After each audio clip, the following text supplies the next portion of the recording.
आज हम अध्याय 3 के प्रश्नोत्तरों को समझेंगे, जो इस अध्याय का अंतिम और तीसरा भाग होगा। तो इसको समझने के लिए हम प्रत्येक प्रश्न को हल करने का प्रयास करेंगे। कक्षा 9 भूगोल अध्याय पाठ का नाम अफवाह। तो उसके प्रश्न उत्तरों को समझने के लिए आज हम इस अंतरे में उसके प्रश्न उत्तरों को समझेंगे। सबसे पहला प्रश्न आता है, दिए गए 4 विकल्पों में से सही विकल्प चुनिए। यानी कि इसके चार उत्तर हैं प्रत्येक प्रश्न के, उनमें से अपने को सही उत्तर ढूंढकर और लिखना है। पहला प्रश्न, निम्नलिखित में से कौन सा वृक्ष की शाखाओं के समान अफवाह प्रतिरूप प्रणाली को दर्शाता है। यानी कि पेड़ की डालियों के समान कौन सी जो आकृति है वह दिखाती है। तो यदि हम इस अध्याय के चित्रों में चलते हैं तो आराम से हमारे समझ में आ जाएगा कि पेड़ की शाखाओं के समान कौन सी आकृति है, और हम सही उत्तर आराम से अध्याय से ढूंढकर और लिख सकते हैं कि सही शाखाओं के समान, पेड़ की शाखाओं के समान कौन सी आकृति है। तो आप देखोगे कि ये आकृति आपको वर्गाकार दिखाई दे रही है, यानी कि 90 डिग्री के समान। इसको देखोगे आप तो आपको जड़ों के समान, पेड़ की जो जड़ें होती हैं इसके समान दिखाई देगी। ये आपको लंबवत दिखाई दे रही है, जबकि पेड़ की शाखाओं के समान, जैसे पेड़ से शाखाएं निकल रही हो तो उसकी आकृति इसमें दिखाई दे रही है। तो इसका हो गया धूमाकृतिक अफवाह। कौन सा हो गया इसमें? धूमाकृतिक अफवाह। तो इस प्रश्न का उत्तर क्या हो गया? धूमाकृतिक अफवाह। पहले प्रश्न का उत्तर धूमाकृतिक अफवाह, ये अपने को, तो इसका सही उत्तर कौन सा हो गया? ग, धूमाकृतिक, इसका सही उत्तर हो गया। दूसरा प्रश्न आता है, वुलर झील निम्न में से किस राज्य में है? वुलर झील, तो वुलर झील प्रसिद्ध झील है, मीठे पानी की झील है, तो इसका उत्तर है जम्मू कश्मीर राज्य में। दूसरा जो प्रश्न है कि वुलर झील निम्न में से किस राज्य में स्थित है, तो इसका उत्तर लिखना है अपने को जम्मू कश्मीर राज्य में। तीसरा प्रश्न आता है, नर्मदा नदी का उद्गम कहाँ है? यानी कि नर्मदा नदी कहाँ से निकलती है? नर्मदा नदी कहाँ से निकलती है? तो नर्मदा नदी जो निकलती है वह निकलती है अमरकंटक से। जब हम नदियों के बारे में पढ़ेंगे तो उनका उद्गम स्थल वहाँ पर लिखा हुआ है, तो इसका उत्तर हो गया अमरकंटक। नर्मदा नदी कहाँ से निकलती है? अमरकंटक से। निम्नलिखित में से कौन सी लवणीय जल वाली झील है? यानी कि कौन सी नदी के पानी से नमक बनाया जाता है? तो डल झील मीठे पानी की है, वुलर मीठे पानी की है, गोविंद सागर मीठे पानी की है, जबकि हमारे राजस्थान के अंदर जो सामर झील है, जो सबसे बड़ी नमक उत्पादक झील है झीलों में, वह है सामर झील। तो लवणीय झील यानी कि खारे पानी की झील कौन सी हुई? हमारी सामर झील। पहले का पांचवा आता है, निम्नलिखित में से कौन सी नदी प्रायद्वीपीय भारत की सबसे बड़ी नदी है? यानी कि हिमालय से निकलने वाली नदियों में नहीं, प्रायद्वीपीय नदी, यानी कि प्रायद्वीप में बहने वाली इन नदियों में से सबसे बड़ी नदी कौन सी है? तो इसका सही उत्तर आएगा गोदावरी। गोदावरी सबसे लंबी नदी है प्रायद्वीपीय नदियों में। इन 4 विकल्पों में से गोदावरी नदी सबसे लंबी नदी है। इसका अंतिम प्रश्न आता है बहुविकल्पीय प्रश्नों में से, निम्नलिखित नदियों में से कौन सी नदी भ्रंश घाटी से होकर निकलती है? जब हमने नदियों वाला टॉपिक पढ़ा था तो उसमें साफ ये सारे उत्तर लिखे हुए थे। तो इन 4 विकल्पों में से जो ताप्ती नदी है, ताप्ती नदी है, ये तापी नदी भ्रंश घाटी में होकर बहती है। तो इस प्रकार से 4 विकल्प हो गए आपके। इन 4 विकल्पों में से जो सही क्रमाक्षरता उत्तर वो मैंने आपको बताया। हम इस सही उत्तर को अध्याय से भी ढूंढकर और पूर्ण रूप से समझ सकते हैं। फिर इस अध्याय का जो दूसरा प्रश्न आता है वह है निम्नलिखित प्रश्नों के उत्तर संक्षेप में दीजिए, यानी कि छोटे रूप में इन प्रश्नों के उत्तर हमें देने हैं। पहला प्रश्न आता है इसमें कि जल विभाजक का क्या कार्य है, एक उदाहरण दीजिए। जल विभाजक का क्या कार्य है? तो ये जल यानी पानी, विभाजक यानी कि बांटने वाला। तो किसी भी अपवाह क्षेत्र का वह ऊंचा भाग जहाँ से पानी का बंटवारा होता है, उस क्षेत्र के पानी का बंटवारा होता है, वह ऊंचा जो क्षेत्र होता है उसे हम जल विभाजक रेखा कहते हैं। तो यहाँ जल विभाजक का क्या काम हुआ? पानी को बांटने वाला। जल विभाजक यानी पानी को बांटने वाला, पानी को अलग अलग दिशाओं में भेजने वाला। एक उदाहरण दीजिए। मान लो चंबल नदी और काली सिंध नदी, हमारे क्षेत्र में दो नदियां हैं ये। तो आप देखोगे कि कुछ क्षेत्र का पानी काली सिंध नदी में बहकर आता है, कुछ क्षेत्र का पानी बहकर आता है। तो जिस क्षेत्र से पानी का बंटवारा हुआ, यानी कि जिस क्षेत्र से पानी काली सिंध की तरफ जाता है और जिस क्षेत्र से पानी चंबल की तरफ आता है, तो बीच का जो ऊंचा भाग है वही जल विभाजक है। तो इस प्रकार से किसी भी दो नदियों का, दो अपवाह क्षेत्रों के बीच के भाग का उदाहरण देकर हम इस प्रश्न को अच्छी प्रकार से लिख सकते हैं। छोटे प्रश्नों में दूसरा प्रश्न आता है, भारत की सबसे विशाल द्रोणी कौन सी है? यानी कि भारत की सबसे विशाल नदी कौन सी है? इस प्रकार से हम देखेंगे कि भारत की सबसे विशाल नदी कौन सी है। तो भारत की जो सबसे विशाल नदी है वह है गंगा नदी। सबसे लंबी विशाल नदी गंगा है, जो सबसे लंबे क्षेत्र में भारत में बहती है। अगला प्रश्न आता है, सिंधु एवं गंगा नदियां कहाँ से निकलती है?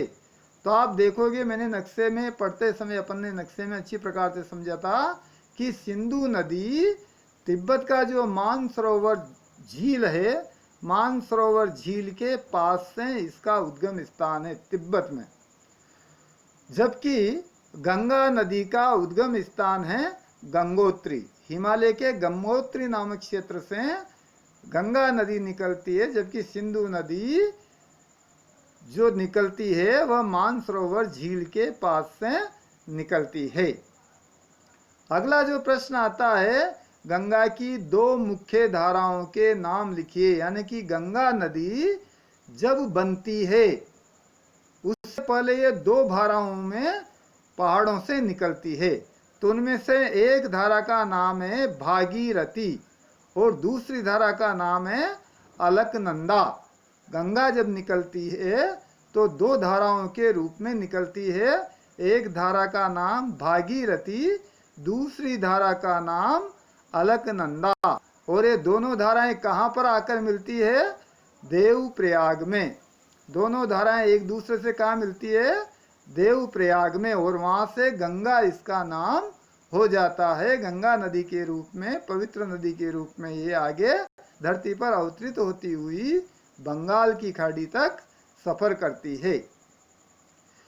पांचवा प्रश्न है शॉर्ट आंसर का, लंबी धारा होने के बावजूद तिब्बत के क्षेत्रों में ब्रह्मपुत्र पर कम गाद सिल्ट क्यों है? क्या कारण है कि इतनी लंबी धारा होने के बाद भी, विश्व की लंबी नदी होने के बावजूद भी इसमें तिब्बत में सिल्ट क्यों नहीं है? तो तिब्बत के अंदर अत्यधिक शीत वाला क्षेत्र, यानी कि ठंड वाला क्षेत्र, शीत क्षेत्र और शुष्क क्षेत्र, शीत और शुष्क क्षेत्र होने के कारण तिब्बत में इस नदी में गिल्ट नहीं है। तो इसका शॉर्ट आंसर क्या हो गया? शीत एवं शुष्क क्षेत्र होने के कारण तिब्बत में इस नदी में कम सिल्ट पाए जाते हैं। अगला प्रश्न आता है कि कौन सी दो प्रायद्वीपीय नदियां गर्त से होकर बहती है? तो एक तो अपन ने ऊपर लगाई है अभी, तापी नदी जो गिल्ट में होकर बहती है। पहले का जो ये छठा प्रश्न है कि निम्नलिखित में से कौन सी नदी भ्रंश घाटी में होकर निकलती है, तो वही है ये भ्रंश घाटी वाला ही गर्त मतलब। तो कौन सी दो प्रायद्वीपीय नदियां गर्त से होकर निकलती है, तो ये कौन सी हो गई, एक तो तापी हो गई जिसका प्रश्न हम लगा के उत्तर अभी लगा के निपटे हैं, तो एक तो हो गई तापी नदी, दूसरी नदी है नर्मदा नदी। नर्मदा और तापी दोनों ही नदियां भ्रंश घाटी में होकर यानी कि गर्त से होकर निकलती है। समुद्र में प्रवेश करने से पहले ये नदियां किस प्रकार की आकृति का निर्माण करती है, तो समुद्र में गिरने से पहले ये नदियां ज्वार नद मुख का निर्माण करती है। ध्यान से समझो इसको, ज्वार नद मुख। तो दो प्रश्न जुड़े हुए आपस में कि कौन सी दो प्रायद्वीपीय नदियां गर्त से होकर बहती है, तो इसका उत्तर तो हो गया नर्मदा नदी एवं तापी नदी गर्त से होकर बहती है। फिर अगला प्रश्न जुड़ा हुआ है इसमें कि समुद्र में गिरने से पहले ये किस प्रकार की आकृति का निर्माण करती है, तो इसका उत्तर हो गया ज्वार नद मुख। ज्वार नद मुख का ये निर्माण करती है। दूसरे का अंतिम प्रश्न आता है, नदियों एवं झीलों के कुछ आर्थिक महत्व बताइए। नदियों एवं झीलों के आर्थिक महत्व बताने यानी कि इनका क्या फायदा है, झीलों और नदियों से हमें क्या फायदा है, क्या लाभ है। तो इसका महत्व आप देखोगे कि यदि बरसात के दिनों में अत्यधिक बाढ़ आती है तो उसका पानी भी झीलें समा लेती है, नदियों के बने बांध भी उसको समा लेते हैं, यानी कि बाढ़ आने से ये बचाव करते हैं। साथ ही ये बहुउपयोगी है, ये पेयजल उपलब्ध कराती है, सिंचाई के लिए पानी उपलब्ध कराती है, जल विद्युत उत्पन्न करवाने में इसकी सहायता होती है। साथ ही जो भूमि का जल है, जो ग्राउंड वाटर है, उसे भी ये बढ़ाने में सहायता करती है। आसपास हरा भरा क्षेत्र इनके रहता है, तो इस प्रकार से सामान्य अर्थ में ये बहुउपयोगी होती है। झीलें और नदियां हमारे लिए बहुउपयोगी होती है। तो इसका उत्तर हम सीधा सीधा ये दें, तीन उत्तर तो हमें अधिकांश को पता है सही। पेयजल यानी कि पीने का पानी उपलब्ध कराती है, सिंचाई यानी कि खेतों में फसलों में पानी पिलाने में उत्पन्न, साथ ही ये ग्राउंड वाटर बढ़ाती है, बिजली उत्पादन में सहायता करती है, बाढ़ आने पर पानी को समाहित करती है, सूखा पड़ने पर इनके पानी का उपयोग किया जाता है, और प्रकृति को हरा भरा रखने में भी ये अपना महत्वपूर्ण भूमिका निभाती है। तो इस प्रकार से इस प्रश्न के बारे में हम आराम से उत्तर लिख सकते हैं। फिर दीर्घ यानी कि जो बड़े प्रश्न आते हैं उनको समझना है अपने को। तो नीचे आपको जो झीलें देख रखी है, इन झीलों में से कुछ प्राकृतिक झीलें हैं जबकि कुछ मानव निर्मित झीलें हैं। प्राकृतिक का मतलब होता है ऐसी झीलें जो प्रकृति में अपने आप बनी हैं। मानव निर्मित झीलों का मतलब होता है ऐसी झीलें जिनका निर्माण मनुष्यों द्वारा किया गया है। जैसे सभी बांध, नदियों के ऊपर जितने भी बांध बने हुए हैं, ये सारे के सारे मानव निर्मित झीलों के अंदर आते हैं। तो इस प्रकार से अध्याय से अपने को ये ध्यान देना है कि इन झीलों में से, इन बांधों में से किनको मनुष्यों ने बनाया है और किसको प्रकृति ने अपने आप बनाया है। चौथा प्रश्न आता है इसका, हिमालय और प्रायद्वीपीय नदियों के मुख्य अंतरों को स्पष्ट कीजिए। यानी कि इनका मुख्य अंतर कौन कौन से हैं। तो आप देखोगे कि हिमालय से निकलने वाली नदियों में 12 महीने पानी रहता है। हिमालय से जितनी भी नदियां निकलती है वो 12 मासी होती है, यानी कि साल भर बहने वाली होती है। जबकि प्रायद्वीपीय नदियां अधिकांश बरसात और सर्दी के दिनों में बहने के बाद में गर्मी के दिनों में उनका बहाव या तो खत्म हो जाता है या कम हो जाता है। तो पानी की उपलब्धता इसका मुख्य अंतर हो गया। हिमालय से निकलने वाली अधिकांश नदियां अत्यधिक पानी के साथ बहती है, उनका बहाव क्षेत्र लंबा होता है। जबकि जो प्रायद्वीपीय नदियां, उनका बहाव क्षेत्र अधिक लंबा नहीं होता है। तो ये इनका मुख्य अंतर है। हिमालय से निकलने वाली नदियों का पानी ठीक रहता है, वहाँ से ऊपर से बर्फीला पानी आता है तो स्वच्छ एवं साफ होता है, जबकि प्रायद्वीपीय नदियों का जिस भाग में वो बहती है तो वहाँ की जो जमीन का स्तर होता है उसी के अनुसार उसके पानी का भी स्तर हो जाता है। पांचवा जो प्रश्न आता है, प्रायद्वीपीय पठार के पूर्व एवं पश्चिम की ओर बहने वाली नदियों की तुलना कीजिए। यानी कि प्रायद्वीपीय भाग का ढाल दोनों तरफ है, कुछ नदियां पूर्व दिशा की ओर बहती है तो कुछ नदियां पश्चिम दिशा की ओर बहती है। जो नदियां पश्चिम दिशा की ओर बहती है वह अरब सागर में गिरती है, जो नदियां पूर्व दिशा की ओर बहती है वह बंगाल की खाड़ी में गिरती है। इन नदियों का पानी का क्षेत्र लगभग एक जैसा है, क्योंकि प्रायद्वीपीय क्षेत्र में जो नदियां बहती है वह लगभग एक जैसी ही होती है। छठा और अंतिम प्रश्न आता है इसका, किसी देश की अर्थव्यवस्था के लिए नदियां महत्वपूर्ण क्यों हैं? अगर हम हमारे भारत के संदर्भ में लें तो यहाँ की आधी से ज़्यादा आबादी कृषि के ऊपर निर्भर है और कृषि के लिए पेयजल उपलब्ध कराना, खेती बाड़ी के लिए सिंचाई का पानी उपलब्ध कराना, ये नदियों के ऊपर ही निर्भर है। तो देश की अर्थव्यवस्था जो कृषि के ऊपर निर्भर है वह नदियों के पानी के ऊपर निर्भर है। साथ ही यहाँ का जितना भी औद्योगिक क्षेत्र है वह नदियों से पानी ग्रहण करता है। तो इस प्रकार से हर आर्थिक क्षेत्र के लिए नदियाँ अपना महत्वपूर्ण भूमिका निभाती है। तो इस प्रकार से इन सारे प्रश्नों को एक बार अध्याय में देखकर हम अच्छी प्रकार से समझकर और हल कर सकते हैं। अधिकांश प्रश्नों को हम मानचित्र के माध्यम से भी हल कर सकते हैं। तो इस प्रकार से आज हमारा कक्षा 9th भूगोल का अध्याय 3 अफवाह पूर्ण होता है। आप अच्छी प्रकार से पुस्तक में समझकर और इन सारे प्रश्नों को हल करने का प्रयास करें। जय श्री राम।